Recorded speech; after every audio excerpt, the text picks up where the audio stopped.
Hey guys, welcome to Pistons Talk Postgame show. Man, what a game. We got a lot to get into with your Detroit Pistons. So, without further ado, let's get into it. So, your Detroit Pistons, man, what a game. What a game.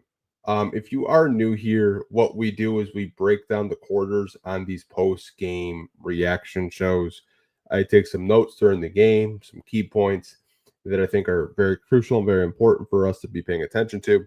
And then after that, I open the show for questions and comments. So if you guys have any questions, comments, concerns about your Detroit Pistons, drop them in the live chat if you are watching live on YouTube right now. And I'll get to that after I'm done kind of breaking down these quarters. So let's start with the first quarter with the Detroit Pistons.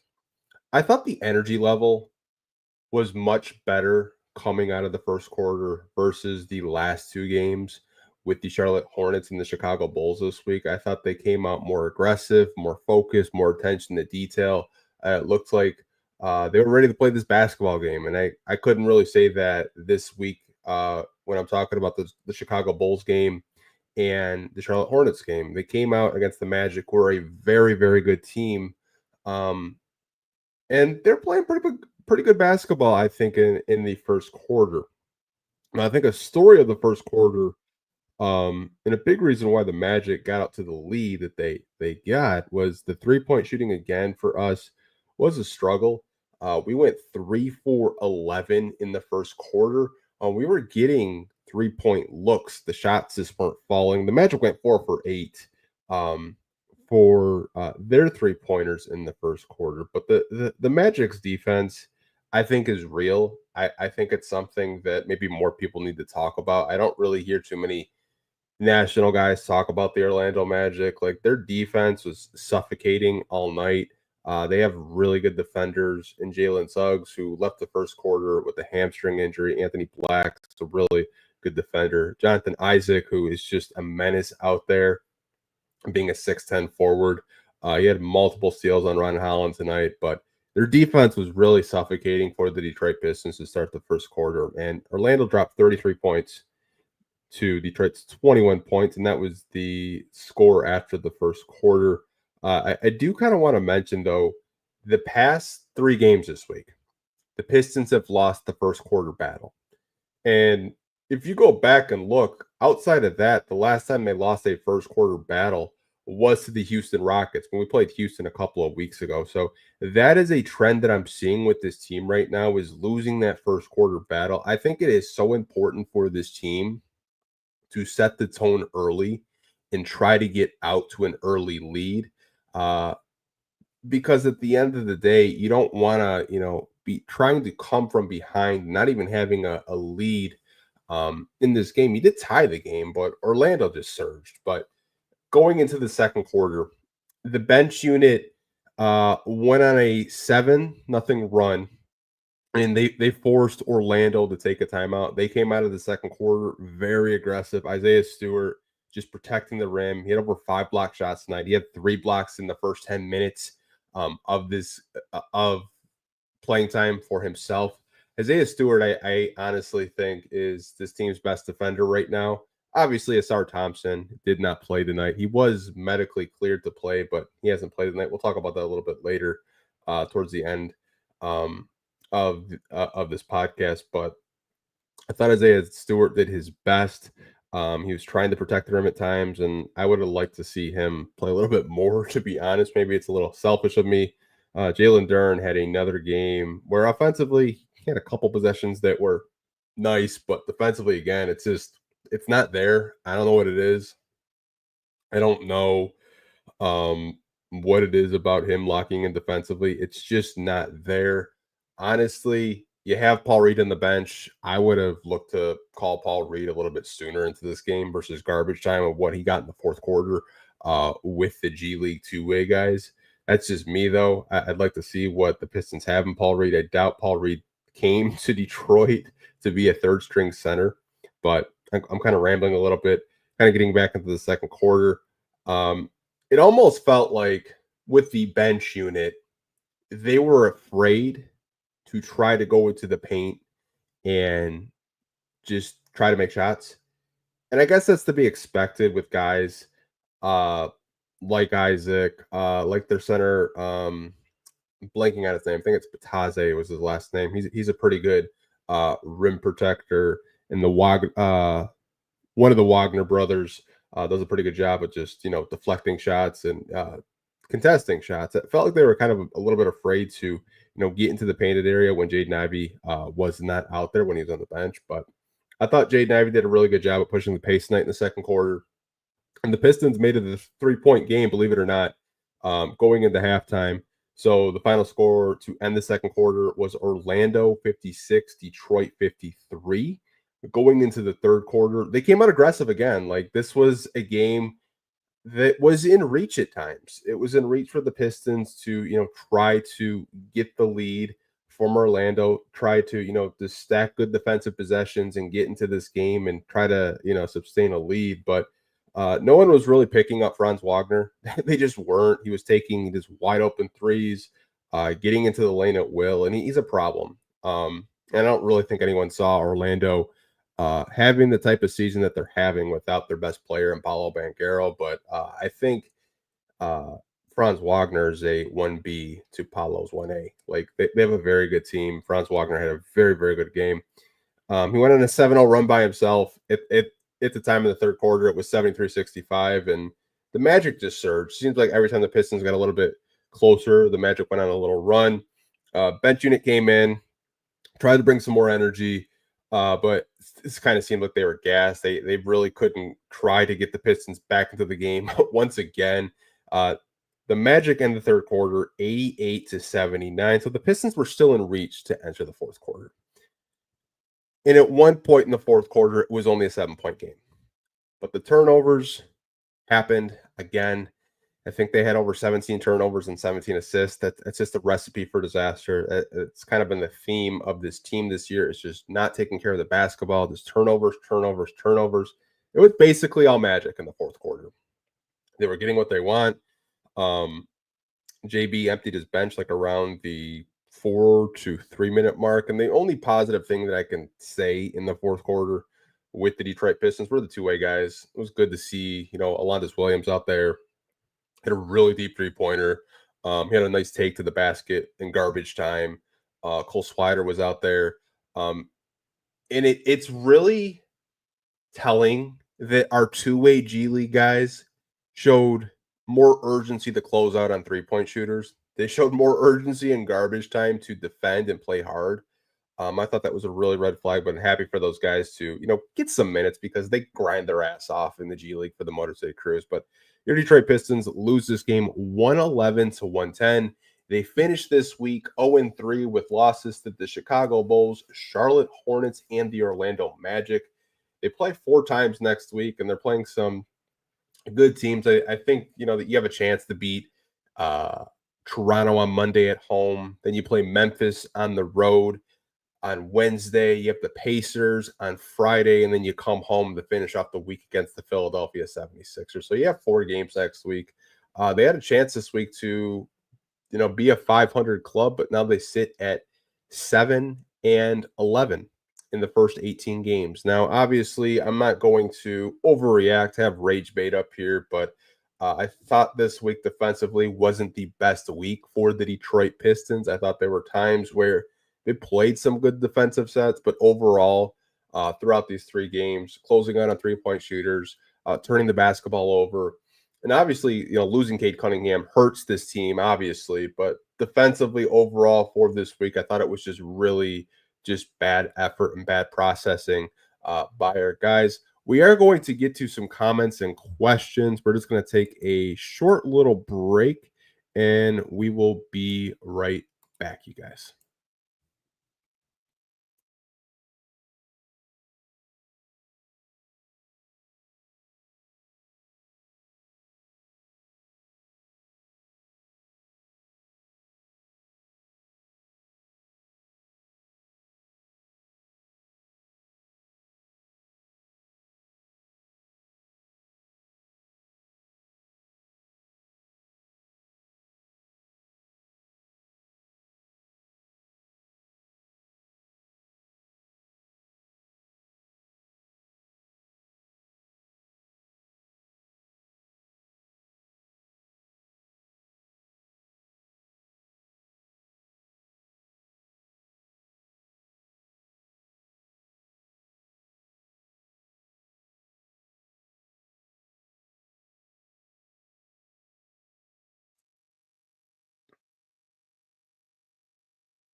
All right, you guys, we are back from our quick break. Appreciate you guys watching this Pistons Talk Postgame show.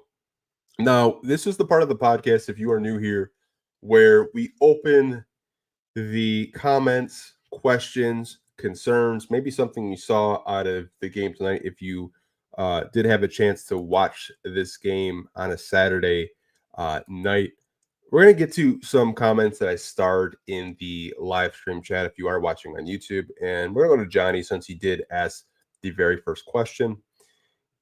And he says, really wish we got to see Asar out there. Could have helped us earlier on. I agree. Now, I think a lot of us, me included, I want to say that I thought Asar was going to play tonight because one, when the Pistons put out their injury report, like they do around 30 minutes before a basketball game, he was not on it. It was just Kate Cunningham and Bobby Klippman. So I was like, okay, Asar Thompson could play tonight. They said he could make his season debut. So I was like, maybe they bring him off the bench, bring him in slowly, but as the game progressed, as the game went on, you heard Johnny Kane and Greg Kelser say that he's getting close. He's available, but he's getting closer to returning. So that kind of tells me, reading the tea leaves, the Pistons and JB Bickerstaff probably want Asar to get maybe one or two more practices with the team, because you guys have to remember, he got assigned to the G League, the Motor City Cruise, on the 19th of November. He went on this road trip where they played the Hornets, where you probably don't get a chance to get a full practice in because you're on the road. And then you go to Orlando again, you do shoot around, just walkthroughs. You don't have a chance to, do a full practice because you're on the road and you're away. So my thinking to the Asar Thompson not playing tonight is they probably want to see maybe a practice or two. And it's helpful because the Pistons do have 2 home games this week and 2 road games. He may play in the Raptors game. If he doesn't play in the Raptors game, I would at least expect him to play next week because they've ramped up his conditioning. They've medically cleared him. He's no longer on the injury report. So I think eventually we will see Asar Thompson back. But to your question, Johnny, yeah, I was kind of bummed that we didn't get to see Asar out there. It's just good to hear that he's no longer dealing with the blood clots and he's medically cleared to play basketball again. But thank you for the question. I know you asked about Asar this past week as well. I have a comment from Cruza923. And he says, the Magic defend the paint very well, and the Pistons don't shoot well enough from the outside to compete in this game yet. The Magic do such a good job of just kind of collapsing the paint and double and triple teaming you. And it seemed I don't mean to pick on this player, but Ron Holland, it seemed like every time he tried to get into the painted area, the Magic would send like 1 or 2 defenders to deal with him. Same with Jaden Ivey to an extent. The Magic are a very good defensive team. And they just have so many great defenders out there that are very versatile, that can switch on you defensively, can, pick you up full, 94 feet. They're a very underrated team, in my personal opinion, and they don't get talked about enough. I don't really understand why. They're a good basketball team at the end of the day. I have a comment from Bill the Kid. Pistons roster without Cade is garbage. I wouldn't say they're garbage, but you definitely see how much Cade Cunningham does for this basketball team. It was very apparent tonight. Jaden Ivey had to be the lead man. And not to say that Jaden Ivey isn't capable of, playing the point guard position. I think he is, but other players that needed to step up tonight that you needed, like Jalen Duren, I thought could have had a good game if he would have stayed out of foul trouble. And Tobias Harris, I was looking for him to get going. He did it first, and then he kind of cooled off. Tim Hardaway Jr. has just struggled to shoot the basketball since coming back from a head laceration. So you would expect your vets to try to carry you. Malik Beasley did his thing. He had a good shooting night. But, overall, you needed a lot of things to go right. You needed to have a very good night from shooting the 3-point shot, and the Pistons kind of had an average night. They needed like an excellent night to beat the Magic because they defend the painted area very well, Billy. But yeah, you're starting to see um, how valuable Kate Cunningham is to this basketball team at the end of the day. Organic Lindo has a comment saying 60% of a SAR would have been better than what Tim Hardaway and Tobias gave us tonight. That's fair. That's fair. I just don't know if the coaching staff feels like Asar Thompson is ready. Um, and what I mean by that, not like physically ready, but like is he comfortable with the sets? Is he comfortable with JB's offense? I don't really know. I'd assume he'd like to get him at least one full practice in before he throws him out there. I would assume that he does cut into Ron Holland's minutes. And maybe they just kind of split them and they bring in Asar in slowly and then kind of ramp up his minutes as the weeks go on, just to make sure that he can handle it and he's okay. But yeah, I do agree with you. Asar's defense tonight could have been huge for this team, and I think it would have been huge just to see him back out on the basketball court because we haven't seen him since March of 2024. Comment from Pinup Player: the defense was awful and the turnovers, ugh. Yeah, the defense this week has just been awful, I believe. The past two weeks it was pretty good. It was pretty consistent. The turnovers, can't do it. Like you can't win back. It's so hard to win basketball games. Not saying they can't win basketball games turning the ball over 17, 18, 19, 20 times. They can, but it's very difficult to win games. I believe the Magic had 15 turnovers, but they still, capitalized on the Pistons turnovers. But at the end of the day, the defense this week was really bad, and the turnovers have just been a theme of this team this week. Or not this week, this season rather. But I do agree. Overall, they have to get better defensively. They have to get better at taking care of the basketball. Rock Howard, that was a rough watch in the second half. I agree. I thought that, by the time they brought Isaiah Stewart and all those guys back into the game again, felt like they were just gassed. Felt like the bench unit did their thing tonight. The bench unit came in and gave the Pistons good minutes, tried to get them back in the basketball game all night. And by the time it was like, mid third quarter, they were just gassed. They had no more energy. They tried their hardest to get the Pistons back into this game, but as soon as the starters came back in, it was just wasn't there. And you even saw JB do an all bench lineup tonight versus the Magic's starters because first the Magic starters because our starters just weren't bringing energy, and they weren't bringing defense or setting the tone defensively, which I don't blame JB for doing an all bench unit tonight. I don't, kind of given the way we came out in the second half. But yeah, the watching the second half of this game was very ugly.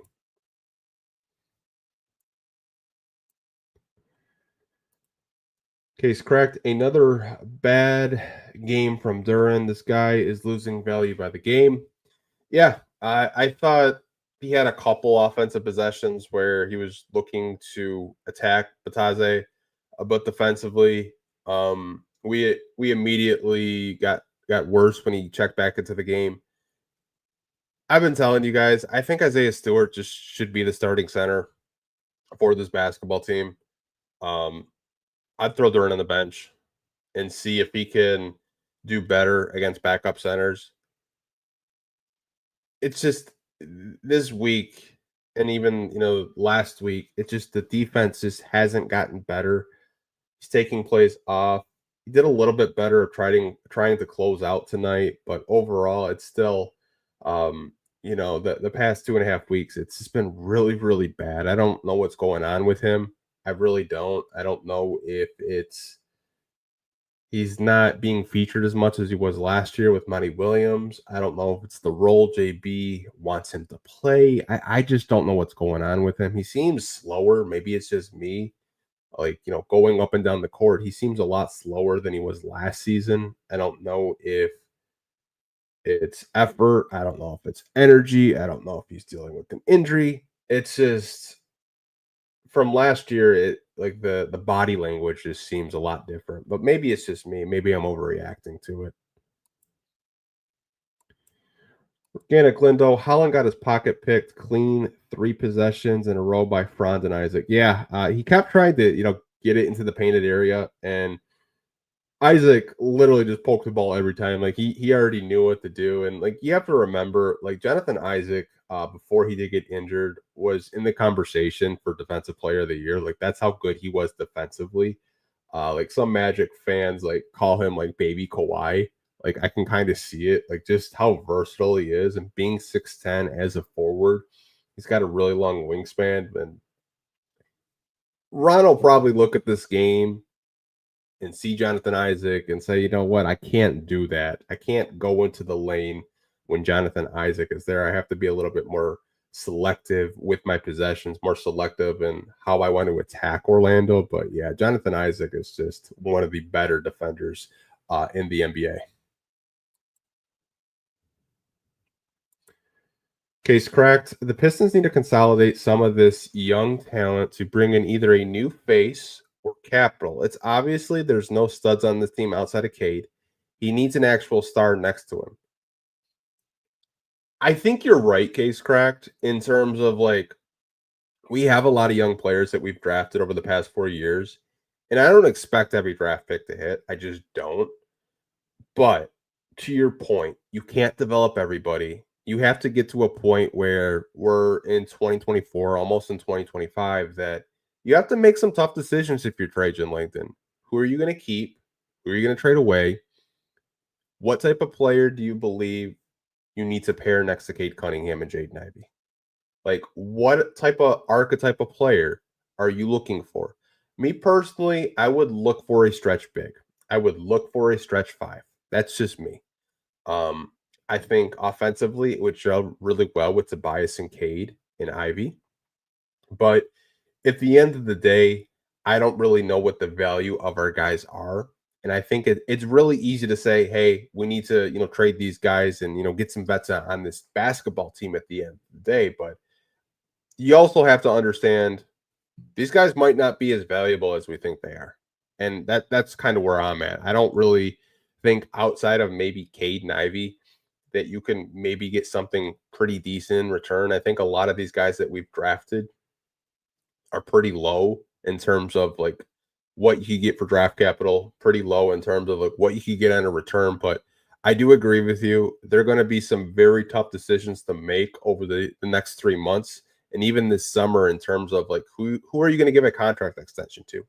Are you going to extend Ivy and give him more years like they did with Isaiah Stewart and Cade Cunningham? Are you going to do that with Jalen Duren? Or are you just going to kind of make a decision on him this deadline, or are you just gonna, go into next season and if he maybe makes progression, you give him a shorter term deal? But I do agree with you, Case Cracked. The Pistons are going to have to start making decisions on these young guys because you can't keep them all, you can't develop them all. And they're very tough decisions for Trajan Langdon, and I don't envy him on that because I think somebody maybe players that you guys like on this team might not be here for the long-term future.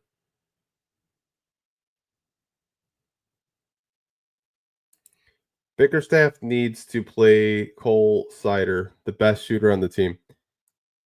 I agree. I don't know how many minutes he's going to get because he's a two-way guy, but he's a flat-out shooter. If you guys have caught any G League games, he's one of the better G League players in the entire G League. I think last time I checked last week, he was like top 10 in points per game. Had a game where he shot, I think, 8 out of 10 from three, had over 30 points. I mean, he's a sniper. And the one thing I want to say about our two-way guys is it's so different under Trajan Langdon because we talked about two-way guys under Troy Weaver's tenure, like Alondas Williams, Cole Swider, Honest Jenkins. Like these guys are players. Like they can play some minutes for you if you need them to play. I was really impressed with Cole Swider. I was really impressed with Alondas Williams, especially Alondas Williams tonight in garbage time. Defensively, hitting that nice deep 3-point shot, taking it into the lane and getting an easy layup. Like these are guys that I think you could, plug and play if you do have injuries or maybe you want to take a look at them, maybe to see if there's something there with them. But It'll be interesting to see how JB does use their G League or two-way guys going forward. I don't know if they're going to get a whole lot of burn. Probably just garbage time from here on out. I think that's just kind of how he is.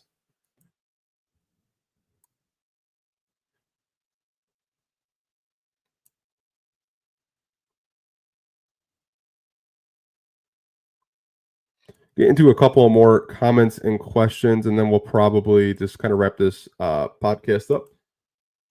I have a question from Quinn. With the small opportunity he has, does Sasser need to watch some film on Joe Dumars and the microwave? That's who he could be.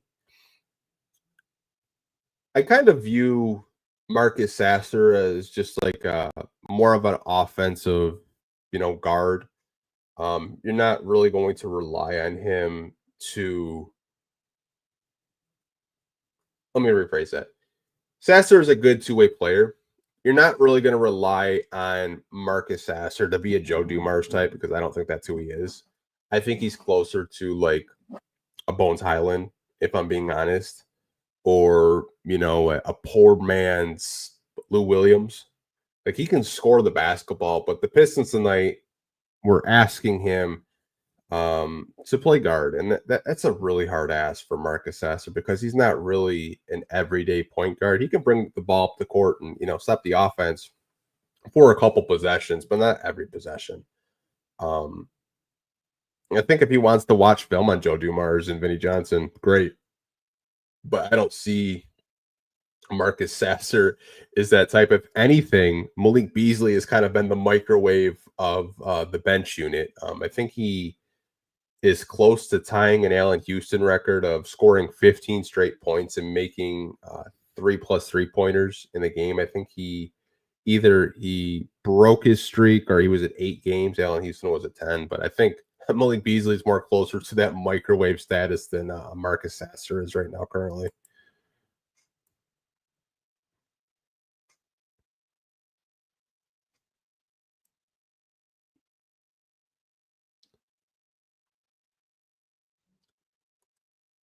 Duren said last offseason he didn't try, and he wasn't a top 10 pick.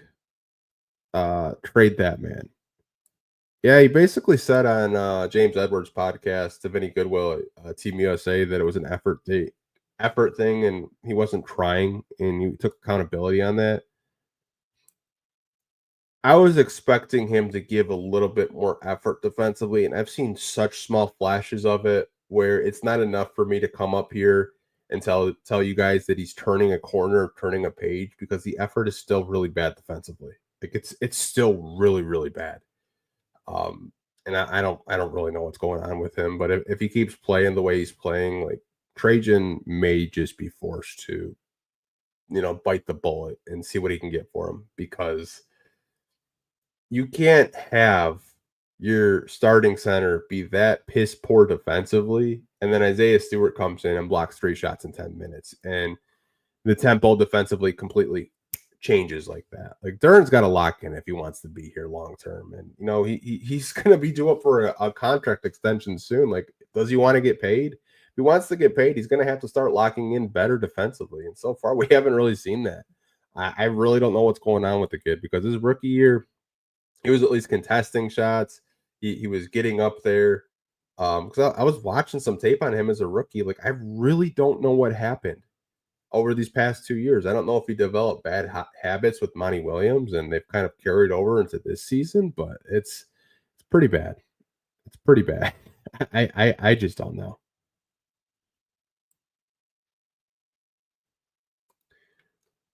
Organic has a comment. I would be mad at Markelle Fultz being in a Pistons jersey. I just don't get the Dwight Howard blackballing. So from what I was reading, Markelle Fultz is still dealing with the injury, and I don't know how severe that is. The Dwight Howard thing, I think Organic, if you kind of want to go down that rabbit hole, you can kind of read like the off the court stuff with him. Now, I'm not going to be up here and like gatekeep who should be in the league and who shouldn't, but I think a majority of organizations haven't signed him because of kind of like the off the court stuff, and it's a little messy. But I'm not going to be up here and say Dwight Howard should never be able to play basketball again in the NBA. I think he's a very talented player.